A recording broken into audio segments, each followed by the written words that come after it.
Peace, everyone. How y'all doing? He responded on Facebook, so I'm back. We're gonna see if he pop up. We're gonna see if he pop up.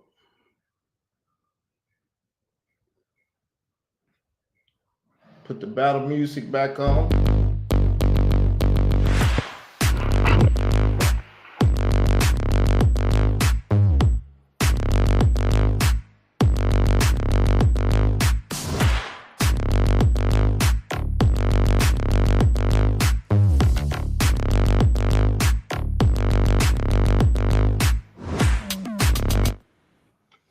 Woo! What's up, Michael? Carl in the house. What's up, brother? Brother, we've been having respectful conversations, and then you start saying I can't handle you. That's man talk there. Where I'm from, you throw your dupes up and get to fighting. So Carl, we family. That's all. Family sometimes gets a little bit heated, and at the end of the day, it's all about love, brother. it's all about love. I fight with my brothers though. Nah, it's not a fight. It's just, you know, Respectable disagreement. respectable. You better than me. I got to get my basketball and we got to go outside and play. Or I got to get my football gear and go out and let's see you line up and see if you can make a touchdown. I got to tell you that. You're absolutely right. I have two brothers, and that's all we would do, brother. Play ball. Some days I'd be on top. The others I'd get my butt handed to me. But in any case, because I don't have much time. Yeah, to be honest, Carl, we've had a couple of engagements, and you're a passionate individual, Very. and you love the Most High, and so that's the foundation. But as far as how you've built upon it, drawing from futurist and dispensational interpretations of some of the New Testament passages, we disagree. But it seems that you're passionate about eschatology, and I am as well. But so the thing is, Carl, we're never going to bridge the gap of understanding. We've had several conversations. It's not like you've been, wow, it's a great point, I'm going to change my mind. And so, yeah, I think what's going to happen is we're going to leave this conversation again, and you're going to go your way, and I'm going to go mine. And at the end of the day, hopefully the Lord is our foundation, and we really can't build upon that foundation. We didn't save ourselves. It's the work of the Spirit in our hearts. So, I understand that. I'm looking for a topic from you, though, that we could talk about and discuss to see if I can handle the topic or not. Because you said if I can't handle you, it's for certain I can't handle Elvin, and Elvin's is lightweight. I've been whooped him up, and all his people want to laugh at what happened, like Bible conversation is a joke and funny. Mm-hmm. Well, I figured a European or Gentile man wouldn't think something like that was funny and stuff. So, like I said, I'm calling you out on the topic, your topic. Yeah, so I try to stick with what the New Testament authors are trying to communicate. And when I'm reading Matthew 24, so it's the topic we can engage in. We've done it before, but I'm not convinced by anything that you've said to change my mind that Matthew 24 has been fulfilled in our past. And if you have a difference of opinion, I'd love to know why. So my position is Matthew 24, in all that it says, has been fulfilled in times past, and we can correlate Matthew 24, what was prophetically spoken about.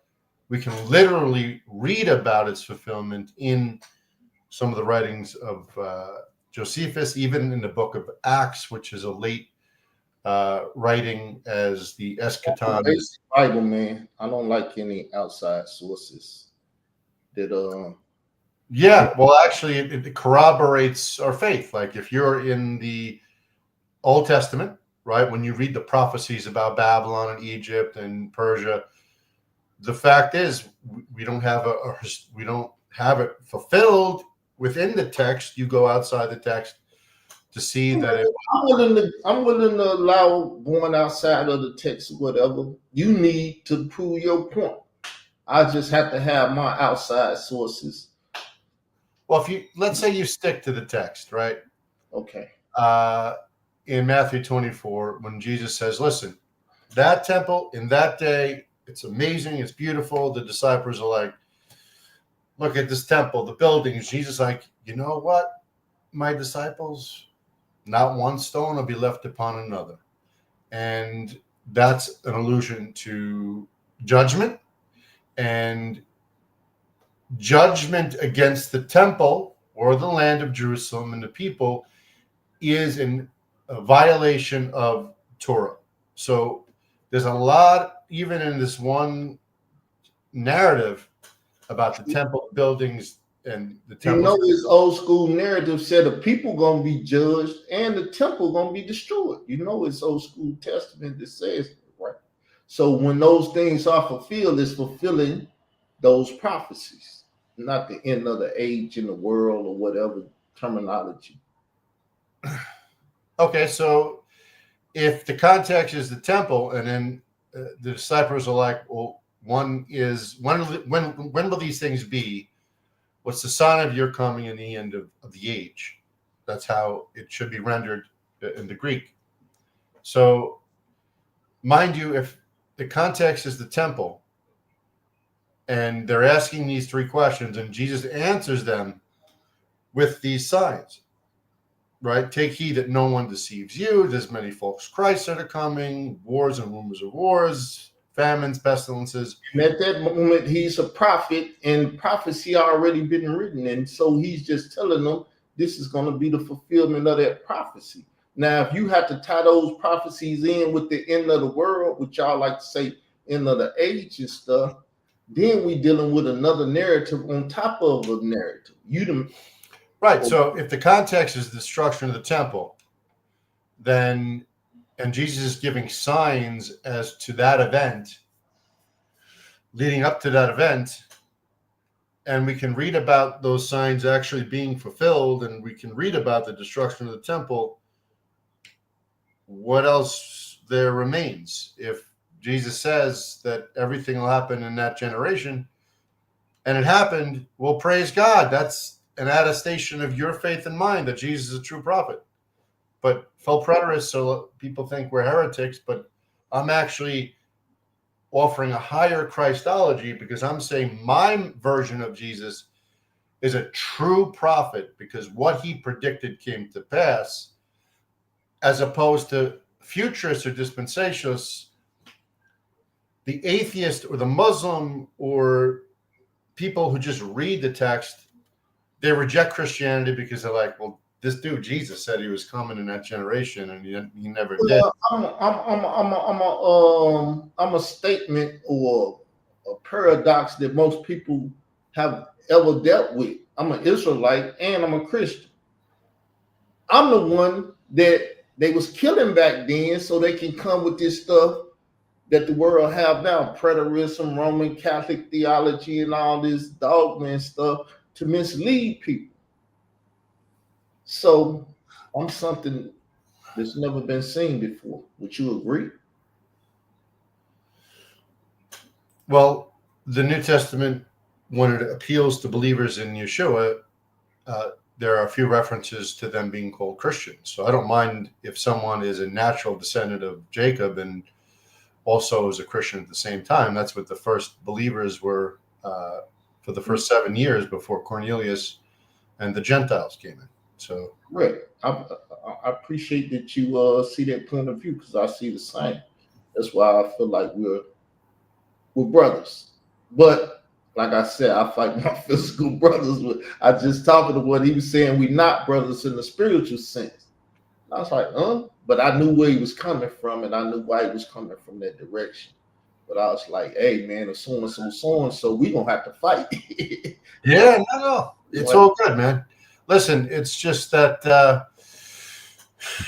Well, yeah, I was having a conversation and you just interjected yourself, so I was like, why would you do that? And what you stated, I figured you wanted some engagement, so I was willing to engage. Yeah. But you see the effort I went to. I built a little flyer. You seen the flyer? I built a little flyer, this, that, and everything. So I put a little work in. You see it? Oh, I'm reading it now. No. I mean, what are you talking about? The Bible topic, your choice. Time and date, your choice. KJV topic, which we just agreed on. Outside sources, if you want to, but join us. Date and time, and all of this your choice. In these YouTube streets, which Israel doctrine don't lead to wrong. That's another little poke you poked at me. Said my stuff lead to wrong. I'm not a dispensationalist. I've met a couple. I even got a brother that's a dispensationalist. Well, you're a futurist. Yeah, if that's the term y'all use, I don't run from it. Yeah. Well, the thing is, we have to get on a platform, Carl, that is probably going to attract more people than you and I. I mean, if we had a debate, who's going to watch it on this platform? What platform? You must know some people that have a reasonable platform. I don't actually. Yeah, I don't. I mean, actually, I don't. I know there's a couple that would. I don't even know if they'd host it, but I guess I could try throw it out there. But I don't know any platforms. No, I don't know. But There's plenty of them in them groups, though. I done seen them. They got eschatology groups, and they believe similar to yours and stuff. So you might want to. yeah, but Facebook is a whole kind of format, right? So we're looking for a YouTube, or not a YouTube, well, a live discussion that is. We can broadcast on YouTube right here, and also send it to Facebook, which Facebook your friends and my friends outnumber any number we have on Facebook on YouTube. Yeah, I don't know who that. It could be one person, could be 5 people. But anyway, it's got to be something where we could do it more professionally, and it's broadcasted to more than 5 or 10 people. Otherwise, it's just not worth it. It's gonna be more than five people. It's 7 people here right now trying to say what the going on between these two. They finna have a debate. It's 7 people right now. There's 7 people watching. 7 people watch. Let me see if I can show the screen. Oh, bring them in to have a group discussion. I can't bring them in. They most people are cowards. They just like to see what I do. So this is what I do. So you see it up there? It's 6 people now. Well, a lot of people like to watch. They don't like to participate. Most of them scared of me. They like, is he gonna run from Carl or not? That's what they sit over here. So, because this ain't entertaining. Did you want to discuss? Give me your reasons why you think Matthew 24 has not been fulfilled. Because that's what you asked. What a topic. My choice. That's the topic. Well, it's the Olivet discourse to me, so it's Matthew, Mark, and Luke. Yep. But if you just want to put it to Matthew, then it's going to be a very slim door for you, which I'm going to go to the other ones and be like, these all coincide. And this is not filthy Mark, and this is not filthy Luke. Yeah, I don't care. You could use all 3. It doesn't matter. Yeah. So, yes, I mean, I debated it numerous of times with I know Nazarene Party and all the people or Hebrew Israelites that ran over to covenant eschatology, or it's like y'all like to call full preterists. Well, maybe ask someone. Well, I don't need fanfare. I'm not for fanfare. I'm not trying to win you over. I'm trying to win over the people that will come and watch. If it ain't number one, that's I'm a fisherman. I'll fish for one all day if I can't get no other fish. So okay. Well, if you want, I'll summarize my view and then you could summarize your view as to what I believe.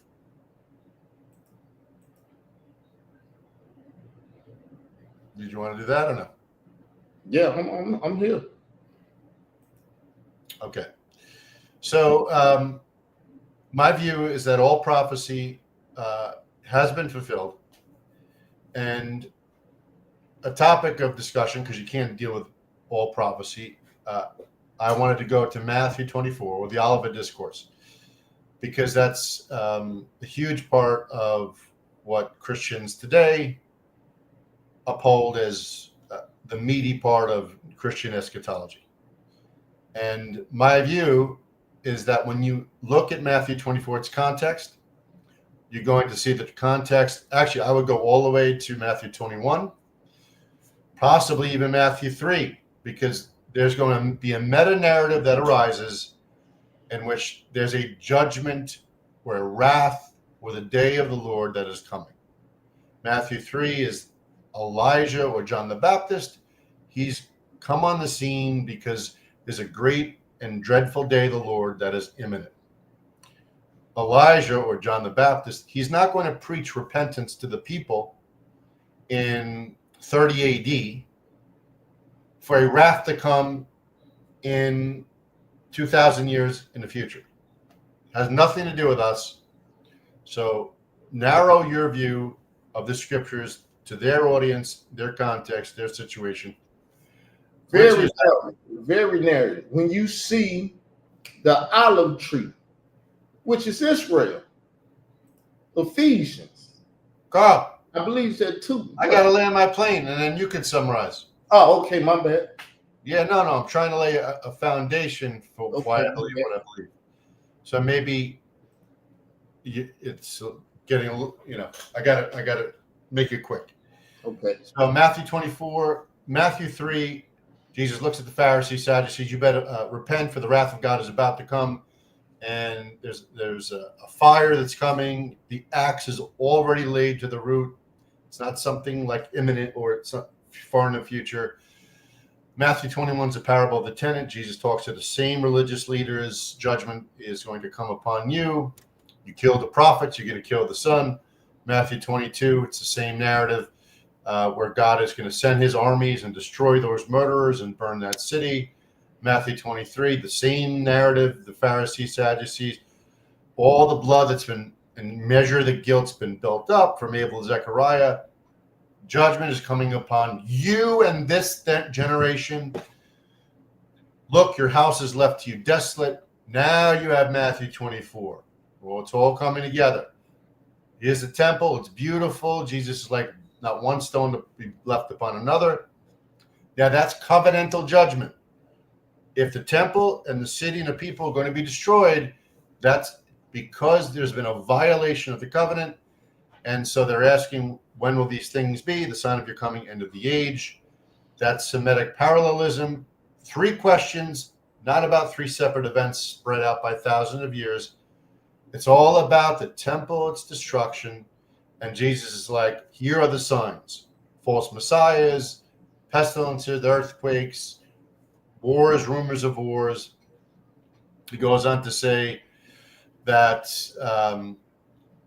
the sign of the Son of Man in heaven will be revealed. The tribes of the land will mourn. They'll see the Son of Man coming in the clouds with power and glory. And all those things will happen. Verse 34, in that generation, all those things will be fulfilled.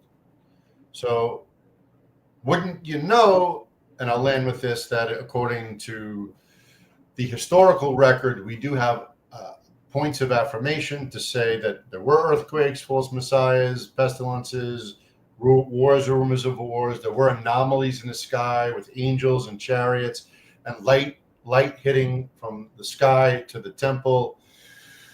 And even in the 4th century, there's a Pseudo-Hegesippus, a writing that records a large figure in the sky, which some people could argue was Jesus, but nonetheless, everything Jesus said was fulfilled in that generation, like he promised, exactly how he said it would happen, with him riding on the clouds, coming in the glory of his Father, which is how God came to judge all the other nations.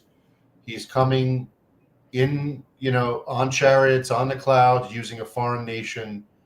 He's revealing or manifesting his power through the angelic hosts that are appearing in 66 AD, through the Roman army. That's the parousia, the coming, the power of Christ revealed. And so I say Matthew 24 has been fulfilled. Okay. Land your plane, right? That's it. Yep. So my position is this generation, which I've already dealt with this on my show. This generation deals with two generations. There's a judgment coming up on Israel and the nation of Israel at that time. And it's been building to come up on it. That's why Jesus is saying, oh, y'all want to know what's going on? It's going to happen in this generation. But when you hear that, you don't understand the double entendre of the terminology that this generation that sees this also. Because the destruction of Israel can't be the saving of Israel. When you destroy the temple, when you destroy everything that Israel is, that's not saving them. And Jesus came to save, not destroy. So if he destroyed Israel in 70 AD, because I think we agree that he destroyed the nation of Israel, the physical nation of Israel in 70 AD, he wasn't saving the nation of Israel in 70 AD. You can't kill and destroy and save at the same time. Because what happened to the nation of Israel. But what needs to happen to the nation of Israel. That's a oxymoron from my point of view. And that's what we're going to be debating. And I'm going to show that oxymoron that you're not saving Israel, you're destroying Israel. I agree with everything you say, that he destroyed Israel. But you ain't pulling out no saving them in 70 AD. Because the scriptures, all scriptures, as most full preterists say, has to be fulfilled. And if he wasn't saving Israel in 70 AD, but destroying Israel, oxymoron has been caught. So I look to see what the time and date. All right. So just a quick response. So dealing with generation, Genea, it's actually taute Genea in the Greek. Whenever this generation is used in the Greek in the Gospels, it always refers to the generation to whom the author is speaking. So that's a notch in my belt, and that is actually against what you're proposing, which is that it's some other generation or some double generation. So anyway, you could look that up. Genea or taute Genea is only ever used of the generation whom they're speaking. And as far as salvation, it's very simple. From 30 to 70, Jesus is leading an exodus. Paul says we are being gathered to him. Paul says he is drawing out people out of darkness into light. So you have from 30 to 70, the gospel going out to every creature, Paul says in Romans. It's already gone out. That was written about 60 AD. So there is salvation. There is the wheat and the tares being separated. The wheat are saved. This is how they're saved, because the prophet, when he speaks, if you heed the prophet, you'll be saved. If you reject the prophet, you'll come into wrath and judgment. The prophet Jesus said, when you see these signs, you flee, right? You go through out of Judea and you flee, right? For those who rejected Christ as Messiah, they didn't flee at the signs, but instead they clung to the physical temple. And so now you have two groups of believers.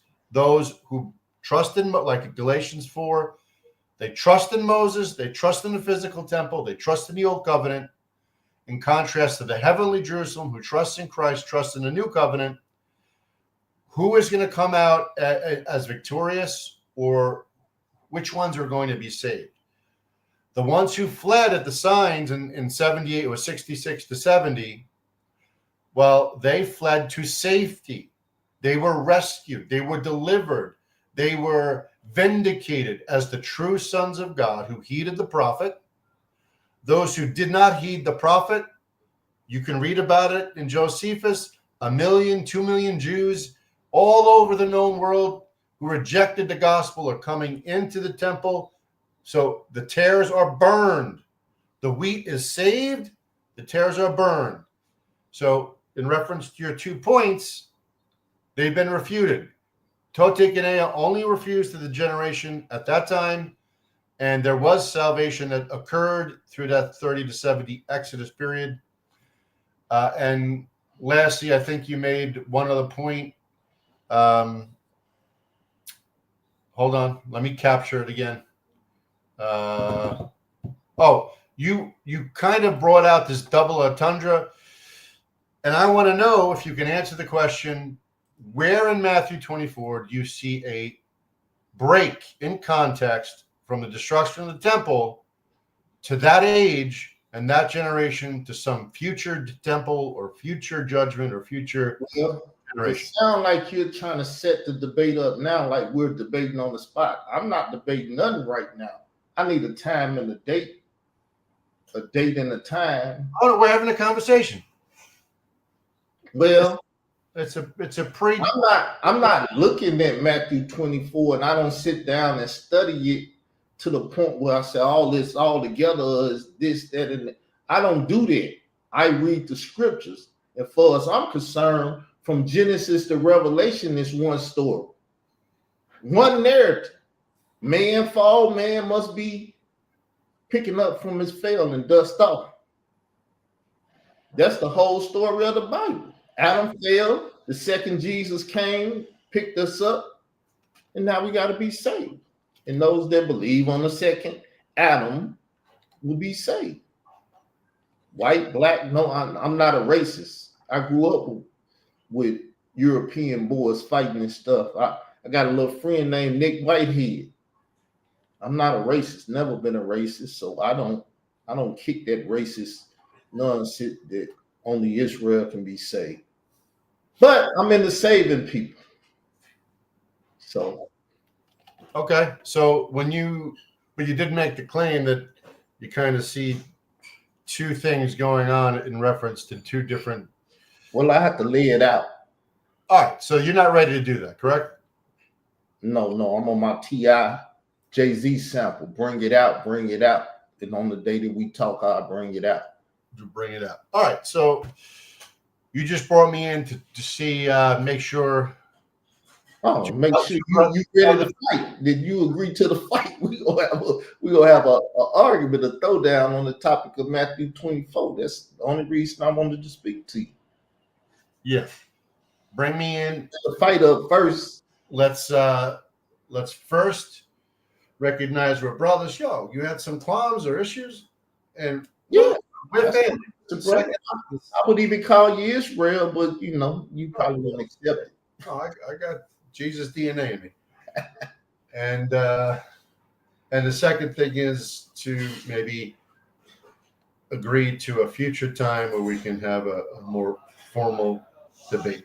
All right, sounds good. On the date and time. You tell me the date and time, and I'll be ready that day.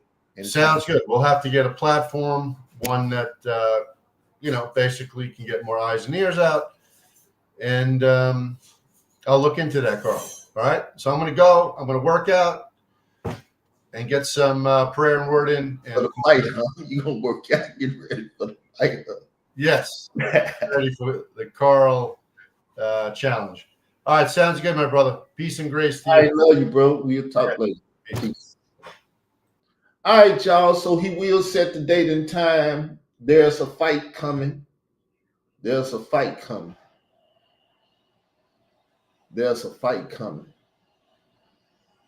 So tell a friend to tell a friend, because this is probably going to be where we have it, and we're going to broadcast it also on YouTube. Facebook. So with that said, y'all have a good night and a peaceful Sabbath day, because he's probably not going to keep the Sabbath day. He's finna go work out. I'm finna get ready to rest and keep my Lord Sabbath day. So with that said, peace.